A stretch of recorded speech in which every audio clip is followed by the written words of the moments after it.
ছিঁড়ে দাও, দাও, দিয়ে দাও। হ্যাঁ, দিয়ে দাও, দিয়ে দাও, ওভাবেই দিয়ে দাও। ছিঁড়ে দিয়েছি, তুমি দাও। এখন নাড়া দাও, আস্তে আস্তে, স্লোলি স্লোলি। হ্যাঁ, ছেড়ে দাও।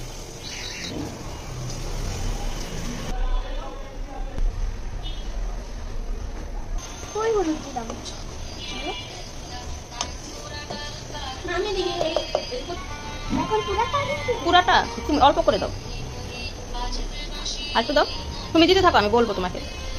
আরেকটু আরেকটু আরেকটু আরেকটু আরেকটু। হ্যাঁ, মেয়ে আজ একটু রান্নায় হেল্প করতে চাইলো, আর আমিও তাকে বারণ করলাম না।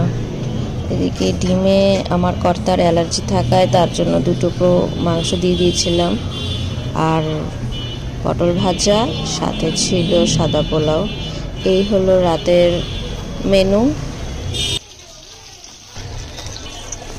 গান শুনতে শুনতে ঘরের কাজ করাটা আমার একটা রীতিমতো অভ্যাসে পরিণত হয়েছে। আর কারো এরকম হয় কিনা জানি না, তবে আমার কিন্তু বেশ ভালোই লাগে।